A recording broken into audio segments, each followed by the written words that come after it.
Hi, assalamu alaikum. My name is Sarah Abdullahi. I'm one of the clinicians at the Community Caring Clinic, and I'll be the MC for today. So first we have Sheikh Yasser Fahmy, the Senior Imam of Islamic Society's Boston Cultural Community Center, who will be leading us in prayers. If you could join us, thank you so much.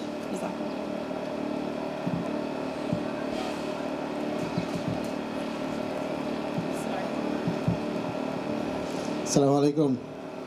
Bismillah walhamdulillah wa salatu wa salamu ala rasulillah wa ala alihi wa sahbihi wa man wala. In the name of God, the gracious, the merciful, to whom we belong and to whom we shall return, we ask Him in His infinite grace and boundless mercy to send an abundance of prayers and peace upon all of His illustrious prophets and messengers. Amen.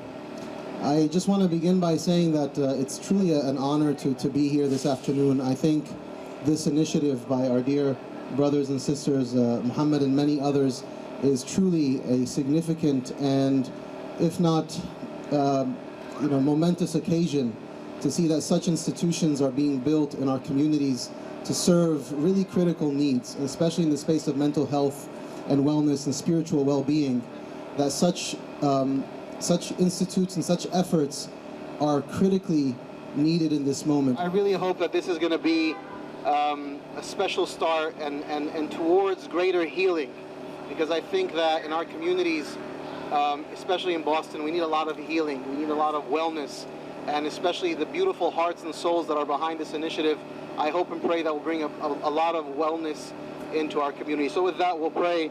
We ask Allah subhanahu wa ta'ala, we ask God to bless this effort, to bless this initiative, to make it a guiding light for the hearts and souls of so many in our community. I ask Him to bless all of those who strive and struggle every day to serve this community, to bless all of our elected officials, the mayor, and to bless all of our institutes and organizations, all of our efforts to bring wellness and betterment.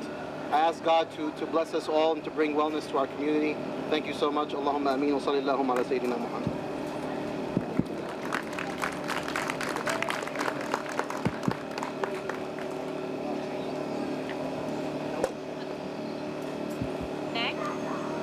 Next, we will have Dr. Khalil Abdul Rashid, who is the first full-time university Muslim chaplain at Harvard University and instructor of Muslim studies at Harvard Divinity School.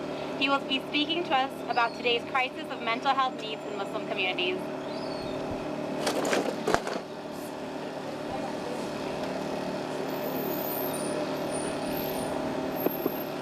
Thank you, Sheikh Yasser. Thank you, Mohamed. Good evening, brothers and sisters, ladies and gentlemen.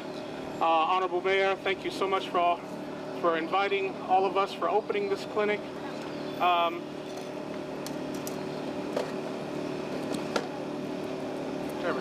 There we go.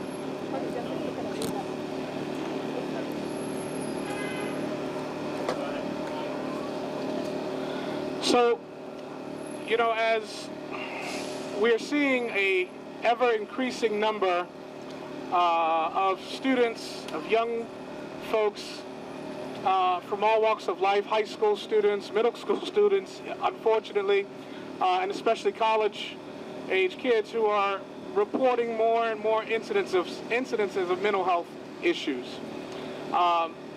Addressing mental health in our communities, both as Americans and specifically as Americans of color and as Muslim Americans, this is probably one of the most, if not the most defining issue of our decade. And it's going to get worse as the climate worsens.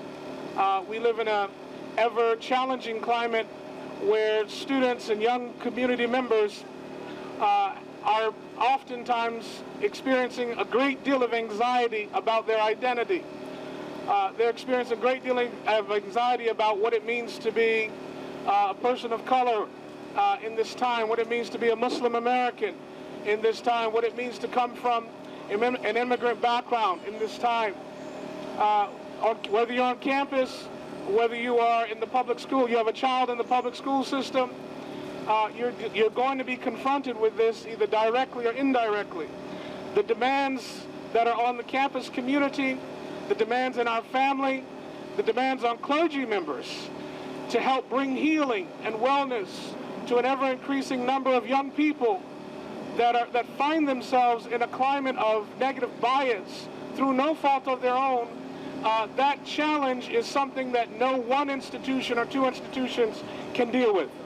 It does take a village to raise our children. It does take a community to step in and to enhance the well-being of our children. Last month, the American Academy of Pediatrics mentioned racism and hatred bias as the number one or one of the primary factors that affects the health of the development of children. That hatred and racism affects the health of children. It's not only a public health issue, it's a social health issue. This is a major detriment that's affecting our children. As Muslim Americans, we are finding that the climate of hate and hatred and bigotry is constantly affecting our well-being psychologically, mentally, spiritually, and in some cases even physically. So this kind of institution here, this type of resource which devotes itself to bringing practitioners and clinicians to the front lines, right in the center of the city, to bring the best help, the best professional help, the best spiritual help, the best experiential help to students of all backgrounds to try to address a major public health crisis.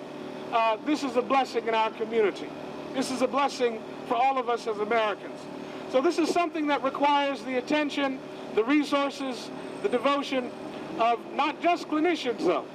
It requires the devotion and attention of law enforcement, of community officials, of social workers, educators, family members, teachers. More and more and more of us have to do what we can to stem the tide of a mental health crisis that is affecting folks that unfortunately presents itself in heightened, increased notions and heightened, increased levels of depression, anxiety, and unfortunately attempted suicide and suicide. I can tell you, whether you're at an Ivy League institution or whether you're at a public school, mental health is an issue that affects every single person in this climate. And so it is with our pleasure and an honor that this becomes another resource of tools in our community to help Muslim Americans, to help Americans of color, to help Americans on the margins, to help Bostonians, Americans that are a part and parcel of our community, immigrants that come to our community that need help, families that are looking for resources. This institution, this center here, is a beacon of light in this beautiful state, in this wonderful city, in this profound community. And so I want to thank Mohamed, I want to thank the mayor for his presence, I want to thank all of you for being here for this grand opening. Thank you again.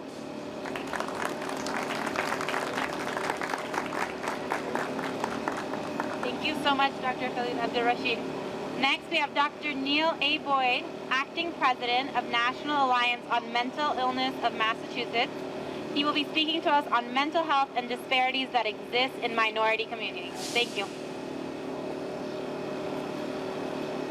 Thank you very much for that introduction to our Honorable Mayor, Marty Walsh, also to Dr. Ahmed and Dr. Abdullah, also Bob Johnson, the president of the Solite Institute, all the office workers, all the help, all of you here.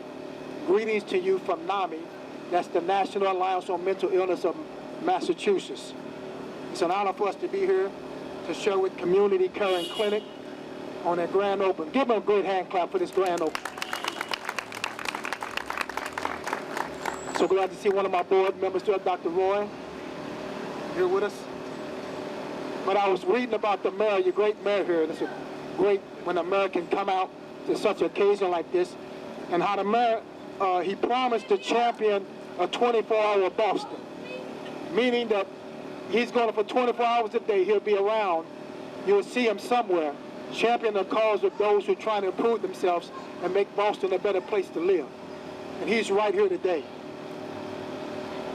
Also, when immigration came out from our president, your mayor made a statement saying Boston is going to be a sanctuary city, a city for immigrants. You remember that statement he made? He said if people want to live here, they'll live here. Why am I saying that to you? Because teamwork is important. We're not a team because we work together. We're a team because we respect, trust, and care about each other. That's what makes us a team. Making sure that different voices are heard, that people feel respected and valued, and that they are in environments that they can do their best work. That is what inclusion is all about. Cultural equity is critical to the long-term viability and success of any city and any nation. To give you an idea of racial disparity, for instance, which is a problem in our nation. It is also widely known that people with mental illness are overrepresented in the criminal justice system. The most recent data available from the Bureau of Justice Statistics shows that more than 1/4 of people in jail meet the threshold for serious psychological distress, and nearly half have been told by a mental health profession that they have a mental illness. What's troubling is that even people of color are more likely to be involved in the criminal justice systems. There's evidence that they are less likely to be identified as having mental health problems. Also, they are less likely to receive access to mental health treatment while being incarcerated. There's also a substantial evidence of racial and ethical disparities in the community. Mental health care, as documented by the U.S. Surgeon General's report on mental health. Racial and equity minorities have less access to mental health services than white people, or less to receive needed care, and more likely to receive poor quality care when they're treated. What's the solution?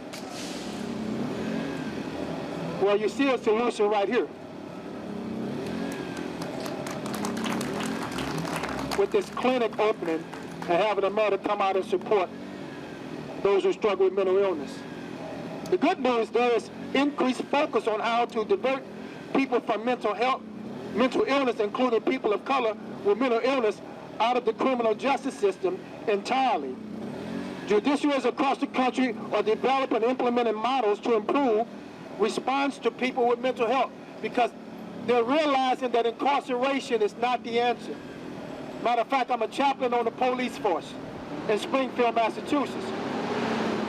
And just like your officers here, statewide, they're going through CIT training, which NAMI helps to train them officers that they can understand those who suffer with mental illness, that more than likely when they come up on somebody with a mental illness, that they'll know how to handle them besides a criminal.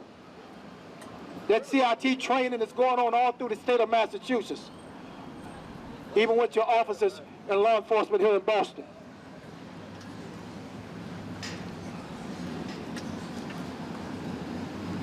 NAMI is supporting this.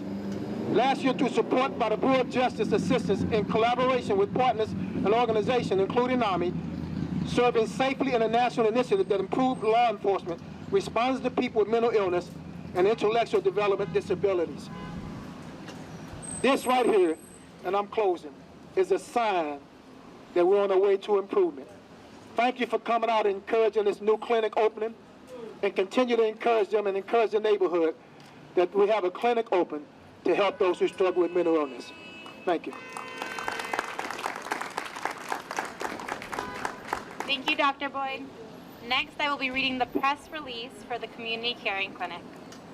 Community Caring Clinic at 55 Warren Street is a new behavioral health clinic founded by two pharmacists, Dr. Abdifatah Ahmed and Dr. Mohamed Abdullahi. The mission of Community Caring Clinic is to provide a high-quality behavioral health service with integrative, holistic approaches tailored toward low-income and underserved communities. The clinic has a specific focus on mental health awareness within the immigrant, refugee, and Muslim communities. These individuals and families face many barriers to treatment, which include feelings of shame, cultural stigma, language barriers, a lack of familiarity and trust with the behavioral health care system, and the high cost of treatment. The Community Caring Clinic is here to bridge the gap between behavioral health services and their neighbors' needs. The Community Caring Clinic services will include individual, family, and group therapy and community support programs. Dr. Abdifatah Ahmed and Dr. Mohamed Abdullahi were born in Somalia and graduated from the Massachusetts College of Pharmacy and Health Sciences. Both have personally experienced the trauma of being forcefully uprooted from their homes as young boys, being refugees in foreign countries, and coming to the United States as immigrants and cultural and religious minorities. These experiences have led to their dedication to serving immigrant and refugee youth and families. Dr. Mohamed serves the Muslim community in Greater Boston area as a teacher, scholar of Quranic studies, and Arabic language. He also serves as a spiritual guide and a mentor for many youth and family members in Roxbury area. Dr. Abdifatah has spent much of his professional career working with immigrants and refugee youth and their families, with a special emphasis on teaching how to overcome trauma and how to apply strengths to achieve one's dreams and contribute to the community. Thank you all for your presence with us today.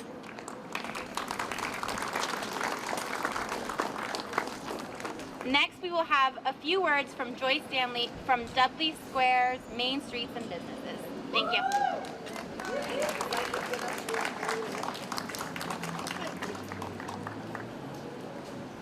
Welcome to Dudley Square. I was supposed to first acknowledge people from City Hall, but the only one I see are the mayor, Natalia, and people from Boston Main Streets. Ahmed.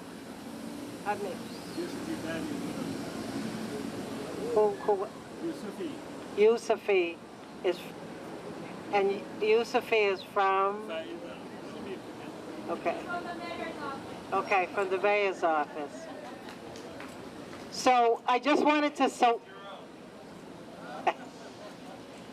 but I just wanted to give you a welcome from the merchants and also from our community. In one thing that people don't know, in Dudley Square, 1/3 of the businesses here are immigrant businesses. And I actually have 20 Somali American businesses here.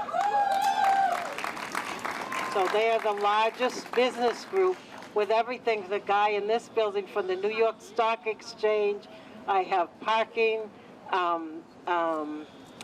healthcare, retail, accounting, meat market, everything. So they're hardworking people, and we want to welcome you to Dudley Square. I also want to acknowledge the building that they're in is Nuestra Comunidad's building. They developed this building. There's nobody here from Nuestra today. But that's basically all. We want to give the mayor some time to speak. We know he has a busy schedule. So welcome to Dudley, and I hope you come back again.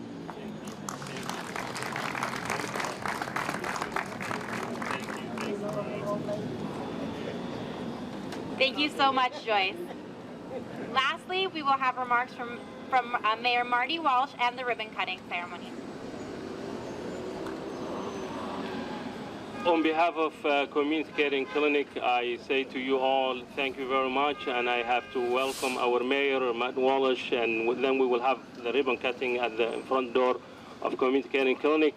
Please welcome our Mayor, Matt Walsh. Thank you all. It's great to be in Dudley Square. I want to thank Joyce and her work at Main Streets.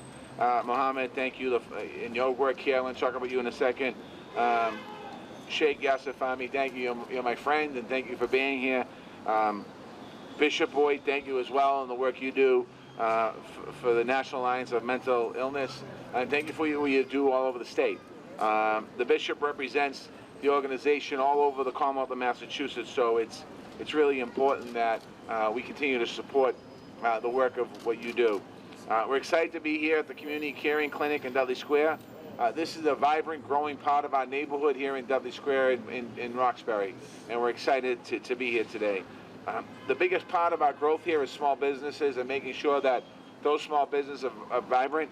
This clinic that's going to be open across the street, obviously, is going to provide incredible service to the community. but it's also going to be an employer to the community and creating opportunity and jobs for people to be able to raise their family and pay their bills and put food on the table. So I want to thank you for that. We're excited about also through our Office of Economic Development, we're going to continue to work to make sure we bring more businesses, technical support, and helping storefront improvements in what we do. But small businesses reflect the needs and wants of the community, what they're part of. So when you think about a neighborhood, you think about a Main Street district, you think about diversifying business to make sure the businesses in those areas are meeting the needs of the community. The Community Caring Clinic is a great example of that. As an immigrant himself, Mohamed understands the challenges that immigrants face on a daily basis. I often talk about my own parents being immigrants from Ireland, and they actually met right down the street at the Intercolonial Dance Hall. I want to thank Mohamed for recognizing the needs of mental health services and working with those needs. It's okay to talk about issues that you have. It's okay to deal with problems that you have. Every single person in this parking lot today has something or is dealing with something. Some of you are talking to a friend, some of you are talking to a counselor, some of us go to AA meetings. Some of us aren't talking to anybody. And what that does, that kind of overtakes our thinking and really doesn't give us a sense of peace in our life. And it's important for us that we do this, that we continue to talk. This clinic is an example of a community-led solution to an issue facing our entire city. This clinic is going to work with people struggling with mental health and also people struggling with the effects of trauma. Trauma, especially when it exists in the persistent barriers that hold people back. In Boston, we've been growing a network for trauma support in our city, and we want to expand it to more residents. We know that some of our most vulnerable residents are like low-income residents, are immigrant residents, refugees, and they face even greater challenges accessing care. And it's something that we need to make sure people understand, that we want everybody to access care. This clinic helps break down barriers. Mohamed and his team are making this clinic services available and accessible in a comfortable, welcoming, competent way.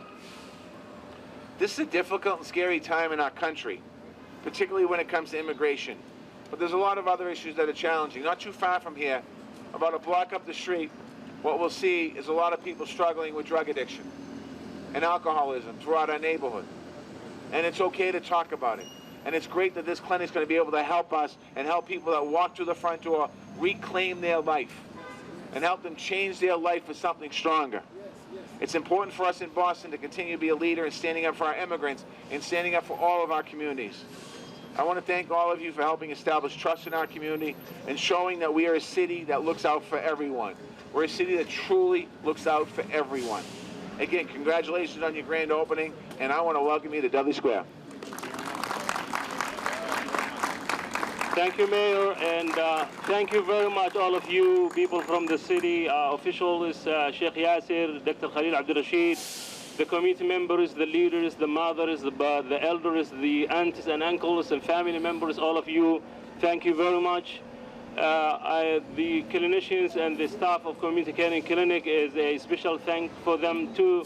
But I also say I want to give the mic to the president of Community Caring Clinic, Dr. Abdifatah, to say a few words. And then we will go to the clinic to see and also to do the ribbon cutting with the mayor. Thank you very much. Thank you, Dr. Mohamed. Thank you for everybody that show up. It's a very honor today to be here. I'm very actually happy that we have this great event all together. And I won't actually hold you that long, but I want to thank everybody who came and who support this initiative. It's an initiative that needs for everybody, and this initiative is done with a community partnership. It's not done alone. So I want to appreciate people who participate making this happen, including actually many people that actually I cannot name them here. Thank you for Mayor for coming in. Thank you for Bishop Neil, for NAMI, for National Mental Health Illness. And also thank you for Roy, who is also the chapter president for Dorchester, Roxbury, and Maryland. And also thank you for Yusuf and the rest of the Imam Yasser and Imam Khalid and everybody else who came to support this initiative. And thank you for, we're going to have some snacks, and actually also we're going to have, go in the clinic actually. Yes, everybody's okay. Thank you. Wait. That's okay, go. There you go. Is that it? All the important people are there. All right, But you guys gotta smile, I okay? need you to look up here for a second, all right? So you get a shot of everybody before we cut it. Cheese. All right, whenever you're ready, man. 1, 2, 3. Yeah, open up again. There you go.